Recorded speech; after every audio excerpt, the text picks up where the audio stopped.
लक्ष्मीच्या पावलांनी या मालिकेच्या आजच्या भागात दिनकरराव अद्वैतला म्हणत असतात की खूप उपकार झालेत तुमचे, आणि असं म्हणतच ते आता अद्वैतच्या पाया पडत असतात. आणि तेवढ्यातच कला आलेली असते आणि कला आता हे दृश्य बघते. कलाने आता हे बघितलंय हे जेव्हा आता सर्वांना कळतं तेव्हा मात्र सर्वजण हादरलेले असतात. अद्वैत मात्र दिनकररावांचे हात पकडत असतो, परंतु तरी देखील दिनकरराव खाली वाकलेले असताना आता कलाने बघितलेलं असतं. कला मात्र आता पूर्णपणे शॉक झाली असते. कला आता पुढे येते व कला आता डायरेक्टली दिनकररावांना म्हणत असते की बाबा तुम्ही अद्वैत चांदेकरचे पाय का बरं धरत होतात. तेव्हा कला म्हणते की अहो बाबा तुम्ही चांदेकरचे पाय का बरं धरत होता, काय झालंय मला नेमकं काय सांगणार आहे का कोणी. तेव्हा मात्र आता काजू तिच्याकडे असलेली डॉक्युमेंटची फाईल तिच्या पाठीमागे लपवत असते. काजूने ती फाईल बरोबर तिच्या पाठीमागे धरलेली असते, जेणेकरून ती कलाला दिसायला नको आणि मात्र कला पुढे सत्य यायला नको म्हणून मात्र आता हे काजूने केलेलं असतं. आता मात्र कलाला डाऊट आलेला असतो, काहीतरी नक्कीच कुठेतरी पाणी मुरतंय हे मात्र आता कलाला वाटत असतं. कला मात्र आता विचारत असते की काय झालंय मला सांगाल का प्लीज. आता कला अद्वैतला विचारत असते, चांदेकर माझे बाबा तुझ्या पाया का बरं पडत होते. तेव्हा मात्र संगीता आता सिच्युएशनला सावरण्याचा प्रयत्न करत असते. म्हणत असते अगं आम्ही लेकीचा संसार सुखाचा व्हावा याच्यासाठी म्हणून आम्ही पाया पडत होतो. कला म्हणत असते की माझा संसार सुखाचा व्हावा म्हणून ही कोणती पद्धत आहे. बाबा हो माझा संसार सुखाचा व्हावा म्हणून तुम्हाला त्याच्या पाया पडायची काहीही गरज नाहीये. हो अरे चांदेकर तू तरी सांगायचंच ना त्यांना. आता मात्र संगीता सिच्युएशनला पूर्णपणे सावरण्याचा फुल प्रयत्न करत असते. म्हणत असते की अगं कले अगं ही एक रीत आहे, ही एक पद्धतच असते. आई वडील लेकीचा संसार सुखाचा व्हावा म्हणून नेहमी जावयाच्या पाया पडत असतात आणि अगं अशी रीतच आहे. कला म्हणते हे बघा अशी जर रीत असेल ना तर यापुढे ती बंद. बाबा तुम्हाला खरंच वाटत असेल की माझा संसार सुखाचा व्हावा, माझं चांगलं व्हावं तर तुम्ही तुमच्या तब्येतीकडे लक्ष द्यावं, स्वतःला सांभाळा. चला आता जेवायसाठी वाट बघताय खाली सगळे येत आहे ना. तेव्हा मात्र दिनकरराव म्हणत असतात की होय. तेव्हा मात्र आता सर्वजण कलाच्या पाठीमागे जाऊ लागतात. तेव्हा जाता जाता लगेचच काजू तिच्या हातातली फाईल आता अद्वैतच्या हातात देत म्हणत असते की दाजी ही या फाईल. आणि आता अद्वैत मात्र मनात म्हणत असतो की नशीब हिला ही फाईल दिसली नाही. आता मात्र कला बघते की मागे तर अद्वैत आलेलाच नाहीये. कलाच्या पाठीमागे काजू आलेली असते, दिनकरराव आलेले असतात, संगीता आलेली असते, परंतु अद्वैत मात्र नसतो. म्हणून आता कला म्हणत असते की चांदेकर कुठे. आणि म्हणूनच आता लगेचच मोठ्याने कला हाक मारते चांदेकर. असं म्हणताच अद्वैत आता इकडे त्याच्या हातात असलेली फाईल उशीच्या मागे लपवतो आणि लगेचच कला आणि त्यांच्या मागे जातो. आणि मग आता कलाच्या समोर जाऊन म्हणतो की काय. तेव्हा मात्र कला म्हणते काय असं विचारतात का, काय तर म्हणे काय असं. आता कला ऍक्टिंग करून म्हणत असते. तेव्हा अद्वैत म्हणतो की मी असंच विचारणार, काय प्रॉब्लेम आहे तुला. तेव्हा मात्र कला म्हणत असते तू ना एका टिपिकल नवऱ्यासारखं वागायला लागलाय. तेव्हा अद्वैत म्हणत असतो की आता तू सुरू करू नकोस हा इरिटेट करायला. आता मात्र संगीता डोक्याला हातच लावत असते. तेव्हा मात्र अद्वैत म्हणत असतो की मी तुला सिम्पली विचारलं काय, तर आता आटप लवकर काय येते. मला म्हणत असते की तुला काय वाटतं मी जास्त बोलते, तू किती जास्त बोलतोयस रे. तेव्हा मात्र संगीता म्हणत असते की अगं कले येतील जावई बापू, आपण चल स्वयंपाक वाढायचं बघूया. तेव्हा मात्र संगीता कलाला पुढे काढून देते आणि संगीता आता अद्वैतकडे बघून जाऊ द्या म्हणत असते. तेव्हा मात्र अद्वैत म्हणतो की ठीक आहे जाऊ द्या. असं म्हणतच आता कलाला घेऊन संगीता मात्र तिथून निघून गेलेली असते. आता मात्र अद्वैतने एवढा मोठा निर्णय खरे कुटुंबियांसाठी घेतलेला असतो हे देखील आता मात्र तिला माहिती नसतं. आता मात्र कला गेली की नाही हे अद्वैत तपासून बघतो आणि लगेचच रूम मध्ये धावत पळत येतो आणि ती फाईल घेतो. आणि ती फाईल आता लपवत त्या रूम मध्ये घेऊन जातो. आणि आता ती फाईल त्याने व्यवस्थित जागी लपून ठेवलेली असते त्याच्याच कपाटामध्ये. तेव्हा मात्र आता अद्वैत तिथेच त्याचा सूट वगैरे काढतो. तो जरा रिलॅक्स होतो कारण की त्याला कलाची भीती वाटत असते. आता दुसरीकडे मात्र इकडे खाली आबा जेवण करण्यासाठी डायनिंग टेबल वरती बसलेले असतात. तेव्हा मात्र ते इतर मेंबर्सचा वेट करत असतात. तेव्हा मात्र आता जेव्हा दिनकर राव वगैरे खाली येतात तेव्हा मात्र आबा म्हणतात की या दिनकर राव तुमचीच वाट बघत होतो. तेव्हा मात्र आबा पूर्णपणे दिनकर रावांना आदर सन्मान देत असतात. तेवढ्यातच आता सर्वजण आपल्या आपल्या खुर्चीवरती बसत असतात. तेव्हाच नैना खूप जोरामध्ये खुर्चीमध्ये बसते. म्हणजे जसं काही ती प्रेग्नंटच नाहीये अशा पद्धतीने ती मात्र आता खुर्चीवरती खाली बसलेली असते. तिच्या पोटात बाळ आहे असा कोणत्याही अँगलनी तिच्याकडे बघून वाटत नसतं. तेव्हा मात्र आता रजनी म्हणत असते की अगं नैना किती हा धर्मुसळेपणा. तेव्हा मात्र नैना म्हणत असते की चिल रजनी मामी, अहो काही नाही होतो. आणि तसंही रस्त्यावरून गाडीवरून जाताना किती गचके लागतात, म्हणून काय प्रेग्नंट बायका गाडीवरून जाणं बंद करतात का. संगीता मात्र नैनाला बोलत असते जरा तोंडावर की असं म्हणत असते. त्या तुझ्या चांगल्यासाठीच बोलतायत, पोटूशी आहेस ना हो तू, तेव्हा आता तुला जरा काळजी घ्यायला हवी पोरी. तेव्हा रजनी म्हणत असते की टेबल लागला असता म्हणून म्हंटल मी, जरा सावकाश सांभाळ स्वतःला. तेव्हा मात्र नैना म्हणत असते की तुम्ही ना जरा माझी जास्तच काळजी करता. I am perfectly all right okay. तेव्हा मात्र नैना म्हणत असते की एनिवेज आता मला खूप भूक लागली आहे, कला वाढ ना पटकन. तेव्हा मात्र कला म्हणते की हो वाढते. तेव्हा आता रजनी काजलला म्हणत असते की काजल तू पण घे जेवायला बसून. तेव्हा मात्र काजल म्हणते की नाही नाही आपल्याला जेवायचंच नाहीये कारण की आपल्याला भूकच नाहीये, तुम्हाला काही मदत करू का असं काजल आता रजनीला म्हणते. तेव्हा रजनी म्हणते की हो एकच मदत कर, जेवायची, चल बरं बस जेवायला. तेव्हा मात्र संगीता म्हणत असते की काजल अगं थोडस खाऊन घे ग, म्हणजे कसं आहे ना नंतर जर भूक लागली तर काय करणार तू. तेव्हा मात्र काजल म्हणते की भूक लागली तर मी स्वतःहून जेवेल ना, पण आता खरंच भूक नाहीये, मी आलेच असं म्हणत आता काजल मात्र तिथून निघून जाते. तेव्हा मात्र रजनी आता सोहमकडे बघत असते. सोहम म्हणतो की मी समजावून आलो तिला असं म्हणतच आता सोहम सुद्धा तिच्या मागे निघून जातो. तेव्हा मात्र आता कला जेव्हा जेवण वाढत असते नैनाला तेव्हा नैना म्हणते बास बास अगं किती वाढते. तेव्हा कला म्हणते अगं ताई तुझ्या हातातली अंगठी कुठे गेली. तेव्हा नैना म्हणते की मी काढून ठेवली, तुला काही प्रॉब्लेम आहे. कला म्हणते अगं नाही ग, प्रॉब्लेम काय असणार त्यात. कला म्हणते की अगं महागातली आहे आणि आपण कुठल्या तरी नादात काढून ठेवतो आणि विसरतो म्हणून विचारलं. नैना म्हणत असते इनफ इज इनफ. आता इकडे रोहिणी सुद्धा राहुलला इशारा करून विचारते. तेव्हा राहुल म्हणतो की मला पण नाही माहिती. नैना म्हणते की आता मी तुला शेवटचं सांगते, माझ्याबद्दलच्या चौकशा करणं बंद कर. तेव्हा मात्र रजनी म्हणत असते की अगं नैना तिने केवढा साधा प्रश्न विचारलाय तुला, सरळ उत्तर दे की. तेव्हा मात्र नैना खूप ओरडून म्हणत असते की पण मला साधेच प्रश्न इरिटेट, मला प्रेग्नन्सीमुळे बोटाला सूज आली असं वाटलं म्हणून मी काढून ठेवली अंगठी, पण आता मी हिला काय सगळं सांगत बसू का.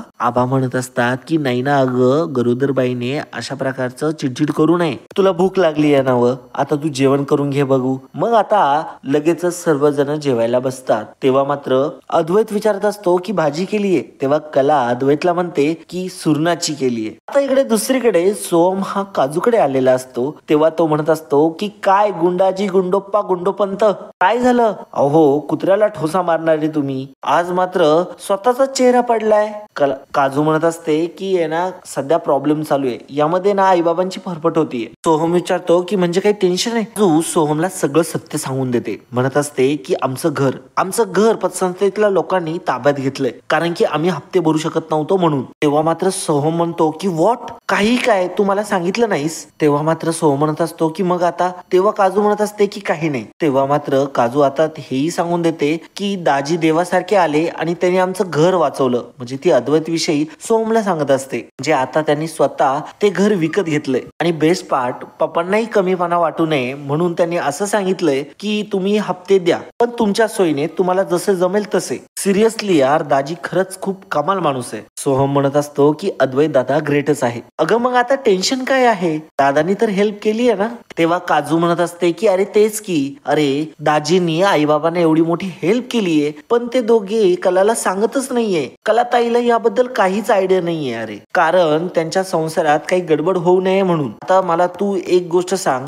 ते घर कलाताईच देखील आहे, तीच तर हप्ते भरायला आम्हाला मदत करत होती, तर घराबद्दलचा एवढा मोठा व्यवहार तो आम्हाला सांगायचा नाही, तिच्यापासून तो लपून ठेवायचा. आणि तिच्यापासून लपून काय मिळणार आहे सांग. तेव्हा मात्र सोहम म्हणत असतो की मी समजू शकतो पण त्यांनाही अवघडल्यासारखं वाटू शकत असेल ना. तेव्हा मात्र काजू म्हणत असते की नाही माहित नाही, परंतु हे सगळं बघून ना माझा निर्णय पक्का झालाय की मी कधीच लग्न करणार नाही. तेव्हा मात्र सोहम चिडतो आणि म्हणतो की काय, आणि नंतर नॉर्मल होत म्हणतो की आय मीन लग्नाचा यामध्ये काय संबंध ना. तेव्हा काजू म्हणते की अरे कसा नाही, आता लग्नानंतर कलाताईशी आई बाबा कसे वागताय बघतोय ना तू, तसंच पुढे जाऊन ते माझ्याशी वागतील. आता गोष्टी कलापासून लपून ठेवताय, पुढे जाऊन ते माझ्यापासून लपून ठेवतील. म्हणजे ते त्रासातून जातायत आणि ते एकट्यामध्ये सहन करताय आणि मग मला आई काही सांगणार नाही. हे मला जाम नाही आवडणार यार.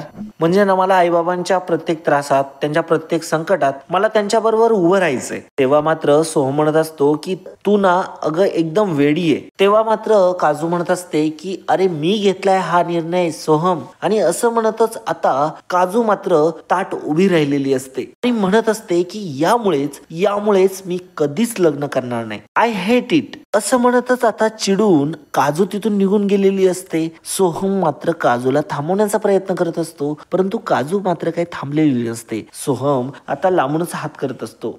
दुसरीकडे आता रोहिणी ही सरोजकडे आलेली असते आणि म्हणत असते की 1 मिनिट सरोज वहिनी, मला तुझ्याशी जरा महत्वाचं बोलायचंय. तेव्हा सरोज म्हणत असते की बोलू नको, असं म्हटल्यावरती तू बोलणार नाहीयेस का माझ्याशी, बोल. तेव्हा रोहिणी म्हणते की बरोबर आहे तुझं, मी बोलते, परंतु माझ्याकडे भक्कम पुरावा असल्याशिवाय मी बोलत नाही बरं का. पण मला जी गोष्ट कळली आहे ना, ती गोष्ट मला वाटतं की तुला सुद्धा कळायला हवी. सरोज वहिनी, तू फक्त या घरामध्ये प्रमुख म्हणून नावाची उरली आहेस ग फक्त. आता या घरामध्ये फक्त आणि फक्त त्या कलाचं महत्व आहे आणि तुला अंधारात ठेवून तुझ्या पाठीमागे बऱ्याच गोष्टी घडतायत ज्या तुला अगदी माहितही नाहीये. तेव्हा मात्र सरोज विचारते की म्हणजे. तेव्हा मात्र रोहिणी म्हणत असते की म्हणजे की डॅड तुला काही भावच देत नाही. डॅडचं जाऊ दे, अगं तुझा सक्का मुलगा अद्वैत, तो सुद्धा तुला न सांगता मोठमोठे डिसिजन घेतोय आणि कुणासाठी, फक्त आणि फक्त त्या कलासाठी. तेव्हा मात्र सरोज नेहमीप्रमाणे आता रोहिणीला एकच वाक्य बोलते की रोहिणी, तुला जे काही बोलायचंय ना ते आता तू स्पष्ट बोल. तेव्हा मात्र रोहिणी म्हणत असते की बरं मी स्पष्टच बोलते. ही खरे मंडळी आपल्या घरात का राहायला आली आहेत माहितीये तुला.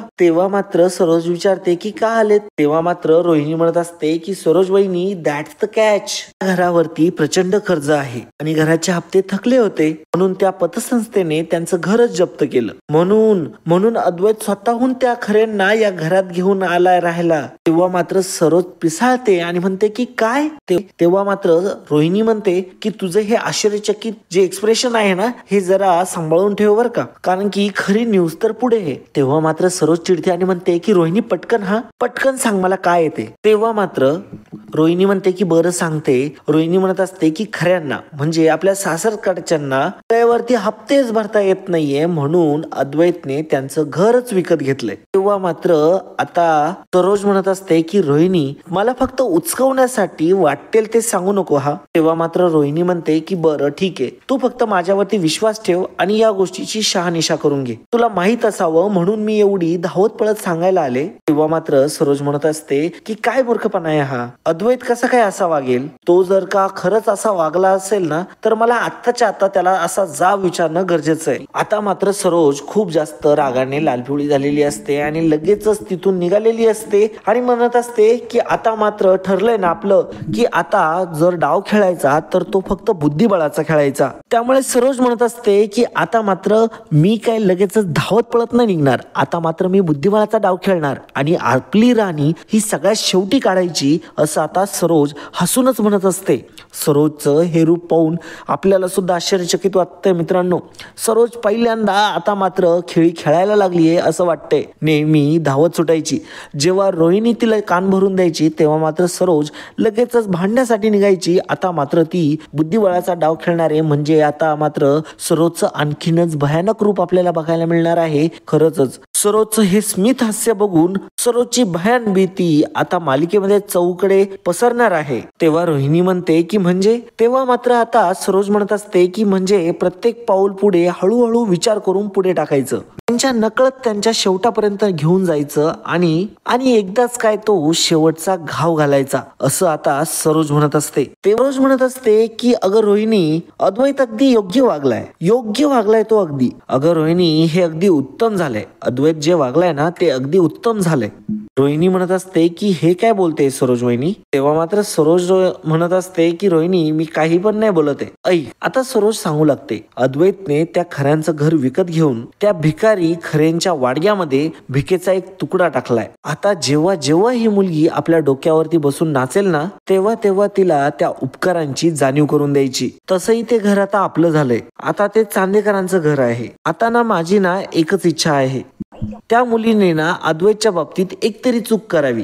नाही ना मग त्या खऱ्यांना त्यांची लायकी दाखवून त्यांची जागा दाखवली आणि नाही ना कायमचं रस्त्यावर आणलं, नावाची मी सरोज नाही असं म्हणून आता सरोज फारच चिडलेली असते. म्हणजे आता सरोजचा प्लॅन खूप डेंजर असतो. सगळ्यात पहिल्यांदा आता अद्वैतने जी काही मूव घेतलीये, जे काही घर विकत घेतलंय, त्याचा फायदा हा तिच्या स्वतःसाठी ती करून घेणार असते. म्हणजे जसं काय अद्वैतच्या आई वडिलांनी ही खऱ्यांकडून आता भीक घेतलेली आहे असं आता सरोज दाखवत असते. आणि मग नंतरून जेव्हा कला ही सरोजच्या विरोधात जाईल, तेव्हा मात्र त्या गोष्टीची जाणीव कलाला करून द्यायची आणि कलाचं तोंड गप्प करायचं असा प्लॅन मात्र आता सरोजचा बघताना दिसतोय. सोबतच खरे कुटुंबियांना कधीही रस्त्यावरती काढता येऊ शकतं, तसेच आता कलाला देखील घराबाहेर काढून देऊ शकते असा आता विश्वास मात्र सरोजच्या नजरेमध्ये आपल्याला दिसतोय. तिच्या डोळ्यांमध्ये आपल्याला ती गोष्ट दिसायला लागली आहे. तर मित्रांनो, तुमचं याच्यावरती काय मत आहे? सरोजचं हे म्हणणं बरोबर आहे का? अद्वैत कधी सरोजच्या या म्हणण्याला समर्थन देईल का?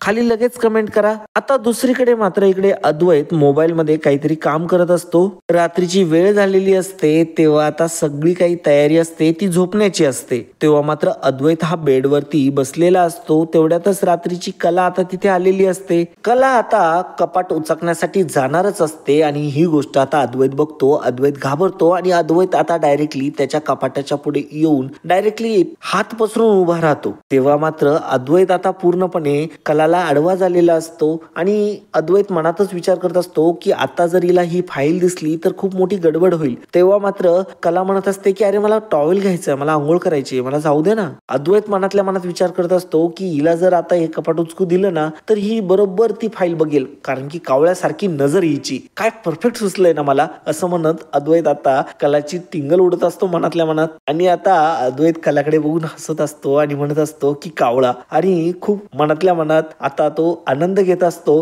कारण की तो तिला कावळा म्हणालेला असतो. तेव्हा मात्र कला म्हणते की काय हसायला काय झालंय? तेव्हा मात्र अद्वैत म्हणतो की कावळा. तेव्हा मात्र कला म्हणते की कावळा म्हणजे? तेव्हा मात्र अद्वैत म्हणतो की कावळा का वळा म्हणजे मुळात का वळा म्हणजे बाथरूम तिकडे येत ना, मग टॉवेल तिकडे जाऊन शोध ना. तेव्हा मात्र आता कला म्हणत असते की चांदेकर तू काय डोक्यावरती पडलायत का रे? हा ना अति कामाचा परिणाम आहे. तू ना मध्ये मध्ये ब्रेक घेत जा, नाहीतर काही खरं नाही हा तुझं. अद्वैत म्हणत असतो की शिकवू नको, तू जा आता इथून. तेव्हा मात्र कला म्हणत असते की मला माझा टॉवेल दे, मग मी जाईल इथून. तेव्हा मात्र अद्वैत म्हणत असतो की नाही घेऊ शकत, आणि अद्वैत काय आता बाजूला व्हायला तयारच नसतो. तेव्हा मात्र कलाला प्रश्न पडलेला असतो की हा अद्वैत असा वागतोय तरी का बरं? मग आता अद्वैतला ती म्हणत असते की का बरं, मी का नाही घेऊ शकत माझा टॉवेल? आता इथे शांतपणे बसला होतास ना, आता अचानक काय आलंय अंगात तुझ्या? तेव्हा मात्र अद्वैत विचारत असतो की कुठे बसलो होतो मी? तेव्हा मात्र अद्वैतच आता बोलत असतो आणि म्हणत असतो की कुठे बसलो होतो मी? माझ्या बेडवरती. कुणाचा बेड आहे? माझा.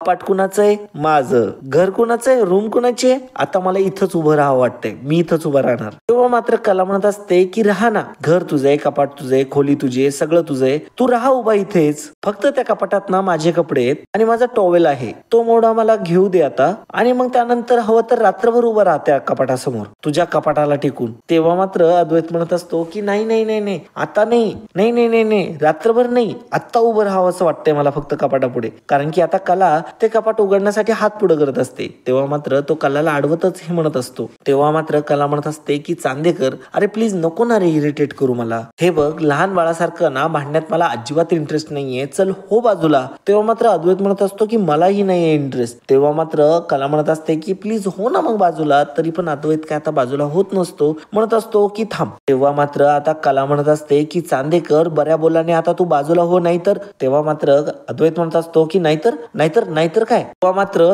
अद्वैतला आता ती बोट करून म्हणत असते. तेव्हा मात्र अद्वैत सुद्धा कलाकडे वरती दात खात म्हणत असतो तसं, परंतु आता कला अद्वैतला गुदगुल्या करते. तेव्हा मात्र अद्वैत मोठमोठ्याने ओरडतो आणि ए करत म्हणत असतो की ए गुदगुल्या नाही करायच्या, आणि मग दोघेही एकमेकांवरती ए करत असतात, एकमेकांवरती बोट करत मोठमोठ्याने ए करत असतात. आता मात्र कला म्हणत असते की चांदेकर ए करू नको बर का, शक्तीपेक्षा नेहमी युक्ती श्रेष्ठ असते, असं ओरडून काही होत नसतं. अशी युक्ती लावेल ना की कपाट पण उघडेल, तुला कळणार पण नाही. तेव्हा मात्र आता अद्वैत म्हणतो की ए, आणि आता कपाटापासून कलाचा हात बाजूला करत म्हणत असतो की तुझ्याकडे शक्ती पण नाहीये आणि युक्ती पण नाहीये, कारण तू अद्वैत चांदेकर नाहीये. तेव्हा मात्र कला म्हणते की अल्ला मोठा. तेव्हा मात्र अद्वैत म्हणत असतो की नाही खोलणार. तेव्हा मात्र आता कला म्हणत असते की बरं बाबा, तुझी खोली, कपाटही तुझंच आहे, बेडही तुझाच आहे. बरं, माझ्या कपाटातून प्लीज तू मला माझे कपडे आणि टॉवेल तरी देशील का? बरं, तुझ्या हाताने दे प्लीज. तेव्हा मात्र अद्वैत जरा विचार करायची ऍक्टिंग करत असतो आणि जरा कॉमेडीच करत असतो तो, आणि म्हणत असतो की बरं बरं ठीक आहे, चल बाजूला हो, मागे हो. असं आता अद्वैत कलाला करत असतो आणि कलाला आता अद्वैतचं हे सगळं ऐकावंच लागतं, कारण की आता अद्वैत मात्र काही कपाटामध्ये कलाला जाऊच देत नसतो, तिला काही पाऊस देत नसतो. कला आता डोकण्याचा प्रयत्न करत असते कपाटामध्ये, परंतु अद्वैत मात्र तिरक्या नजरेनेच तिच्याकडे मागे बघत असतो. तेव्हा मात्र कला ते बघण्याचा प्रयत्न जेव्हा करत असते तेव्हा मात्र अद्वैत काही तिला बघूच देत नाही. कला मात्र आता हाताची घडी घालून आता अद्वैतकडे बघत असते. अद्वैत आता एका हाताने आतमध्ये हात घालून आता एक एक गोष्ट बाहेर काढून देत असतो. पहिल्यांदा तो टॉवेल देतो, मग साडी देतो, आणि मग आता लगेचच लॉक लावून घेतो, आणि असं तो आता कलाच्या समोर करत असतो. कला मात्र हाताची घडी घालून मात्र आता अद्वैतकडे रागानेच बघत असते. तेव्हा मात्र कलाला डाऊट येतो अद्वैत वरती की अद्वैत माझ्यापासून काहीतरी लपवतोय. तेव्हा मात्र कला म्हणत असते की चांदेकर, असं काय आहे रे त्या कपाटात, काय लपवतोय माझ्यापासून, आणि अशी नेमकी कोणती गोष्ट लपून ठेवली आहे तू माझ्यापासून जी तू मला दाखवत नाहीयेस? आणि मग अद्वैत आता मोठमोठ्याने माझं मी, मला मला मी मी असं करायला लागतो. तेव्हा मात्र कला कानाला बोट लावते आणि तिथून निघून जाते. आता मात्र अद्वैत कला निघून गेल्यावरती सुद्धा कलाला ट्रोल करायचं काय थांबवत नाही. इतकी काय सोपी नाहीये ही, हिचं बारीक लक्ष असतं एकदम कावळ्यासारखं, एवढ्या अंतरातून सुद्धा बरंच काही बघून घेते ही पोरगी. पण आता माझ्याकडे चावी आहे असं म्हणतच आता अद्वैत निवांतपणे बेडवरती बसायला जातो. उशीखाली आता तो कपाटाची चावी लपवतो. आता मात्र तो घड्याळाकडे बघत असतो, टाइम बघत असतो, आणि आता खरे का बरं बाहेर येत नाही तो आता वाट बघू लागतो. कला आता चेंज करून आलेली असते, ती आता हातपाय तोंड पुसत असते. अद्वैत मात्र कलाकडे आता चोरट्या नजरेने बघत असतो. जेव्हा मात्र कला आता अद्वैतकडे वळून मागे बघते तेव्हा मात्र आता अद्वैत लगेच दुसरीकडे पाळण्याचा बहाणा करतो, डोळे झाकून घेतो आणि तो दुसरीकडे बघत असतो. तेव्हा मात्र कलाला हे सगळं आरशातून दिसत असतं, परंतु अद्वैतला मात्र याची आयडियाच नसते. अद्वैत आता मात्र कलाच्या प्रत्येक मूव्ह वरती लक्ष ठेवत असतो. कला जशी जशी इकडून तिकडे जाईल तसं तसं आता अद्वैत तिच्याकडे बघत असतो. अगदी एखाद्या सर्वेलन्स कॅमेऱ्याप्रमाणे, सीसीटीव्ही कॅमेऱ्याप्रमाणे आता मात्र अद्वैत कंटिन्यू कलाकडे बघत असतो. कला कशी झोपते, काय करते, प्रत्येक गोष्टीवरती आता अद्वैतचं लक्ष असतं. तेव्हा मात्र आता कला जेव्हा बेडवरती बसलेली असते तेव्हा सुद्धा अद्वैत बघत असतो ही झोपली की नाही, खरंच पडली वगैरे, कारण की त्यांच्यामध्ये आता एक साडी असते आणि ते पार्टिशनमुळे अद्वैतला व्यवस्थित दिसत नसतं, तरी देखील तो आता पुन्हा पुन्हा कलाला चेक करत असतो. तेव्हा कला मात्र अद्वैतला म्हणत असते की तू काय माझ्यावरती काही लक्ष ठेवून आहेस का रे? तेव्हा मात्र अद्वैत म्हणतो की मला काय गरज आहे तुझ्यावर लक्ष ठेवायची. तेव्हा अद्वैत म्हणतो की मी कशाला तुझ्यावरती लक्ष ठेवू, चल हट. तेव्हा कला म्हणते की तूच हट असं म्हणत आता दोघेही एकमेकांकडे पाठ करतात, लगेचच झोपून घेतात. आता दुसऱ्या दिवशी सकाळी कला आता घरातली आवरासावर करत असते. आता मात्र आवरासावर करत असताना कलाच्या हाती किल्ल्या लागलेल्या असतात. तेव्हा मात्र कला जेव्हा त्या किल्ल्या बघते तेव्हा मात्र तिला आता डाऊट येतो. आता कलाला आठवू लागतं की अद्वैतने कपाटाच्या किल्ल्या अगदी उशाखाली लपवल्या. काय चाललंय काय नेमकं या अद्वैतचं? काल मी कपाटाच्या जवळ जाऊ नये म्हणून त्याने आटोकाट प्रयत्न केले याने, आणि आता तर किल्ली सुद्धा लपवून ठेवली. खरं तर असं कधी नाही केलंय या चांदोबाने, आणि किल्लीची जागाही आजपर्यंत कधी बदलली नाही. काहीतरी नक्की आहे आणि आता मला ते समजायलाच हवं. कला आता त्या किल्ल्या घेते आणि लगेचच आता त्या चाव्यांनी आता मात्र तिने दरवाजा खोललेला असतो, आणि मग मात्र आता तिने ते दरवाजा ओपन करून आता ते कपाट चेक करायला सुरुवात केलेली असते. ती एक एक कप्पा करत आता प्रत्येक कप्पा चेक करत असते, आणि मग अखेर तिला एका कप्प्यामध्ये ती लाल फाईल सापडलेली असते. गुलाबी रंगाची जी फाईल असते ती आता तिच्या हाती लागलेली असते, आणि मग आता ती जेव्हा ती फाईल वाचत असते तेव्हा मात्र तिला लक्षात यायला सुरुवात झालेली असते. आता कला ती फाईल उचकते आणि आता ते डॉक्युमेंट्स ती रीड करायला घेते. प्रॉपर्टीचे पेपर्स आहेत हे आता कलाला क्लिअर झालेलं असतं. तेव्हा मात्र कलाच्या ही गोष्ट लक्षात येते की अद्वैतने माझं घर विकत घेतलं, म्हणजे एका अर्थाने आमच्या घरावरलं सगळं कर्ज त्याने फेडलं. चांदेकर खरंच खूप चांगला माणूस आहे. आता मात्र इकडून बाजूनीच रोहिणी आणि राहुल चाललेले असतात. तेव्हा मात्र त्यांचं लक्ष कलाच्या रूम कडे जातं. तेव्हा कला मात्र रूम मध्ये एका फाईल मध्ये बघत असते. तेव्हा रोहिणी म्हणते की ही फाईल कसली. तेव्हा मात्र राहुल रोहिणीला सांगतो की हेच ते प्रॉपर्टीचे पेपर, हीच फाईल त्या दिवशी प्रॉपर्टीचे डॉक्युमेंट करताना अद्वैतच्या हातात होती. आता मात्र कला ते पेपर्स पुन्हा कपाटामध्ये ठेवून देते. कलाला मात्र याचा शॉक नसतो लागलेला, उलटा आनंदच झालेला असतो. तिने अद्वैतचं कौतुकच केलेलं असतं आणि चावी जिथल्या तिथं ठेवून दिलेली असते. सगळं जसंच्या तसं करून दिलेलं असतं. तेव्हा मात्र आता इकडे लगेचच रोहिणी आणि राहुल लगेचच प्लॅन करायला घेतात आणि लगेचच त्यांचं ठरलेलं असतं. ते लगेचच दुसऱ्या एका रूम मध्ये निघून जातात आणि आता तिथून कला पास होणार असते. तेव्हा मात्र आता मोठ्याने राहुल म्हणतो, अगं आई तुला माहितीये अद्वैतने खऱ्यांची जमीन का बरं विकत घेतलीये आणि त्यांचं घरही का बरं विकत घेतलंय. तेव्हा मात्र आता कलाच्या कानावरती हा आवाज जातो. कला आता कान टवकारते.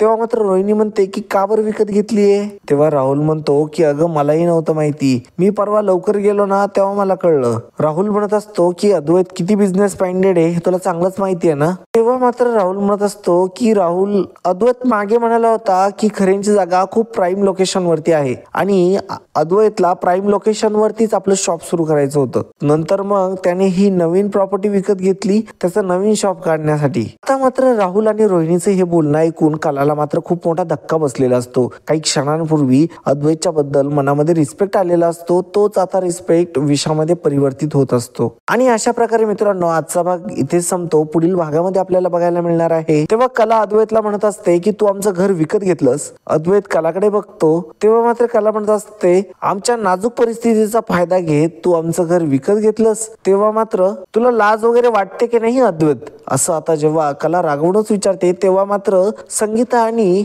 दिनकरराव तिथे आलेले असतात आणि ते म्हणतात की अगं जावई बापूने आपल्या घराचं डोक्यावरचं जे कर्ज होतं ते आपल्या कायमचं काढून टाकलं आणि आपल्याला कर्जाच्या दलदलीमधून वाचवलं. तेव्हा मात्र कला आता अद्वैतला सॉरी बोलते. अद्वैत म्हणतो की काय बोलली, जरा मोठ्याने बोल. आणि मग आता कला खूपच मोठ्याने अद्वैतला सॉरी बोलते. तर मित्रांनो आजचा एपिसोड तुम्हाला कसा वाटला कमेंटद्वारे नक्की कळवा आणि अजूनही चॅनलला सबस्क्राईब केलं नसेल तर चॅनलला सबस्क्राईब केल्याशिवाय मात्र कुठेही जाऊ नका. धन्यवाद.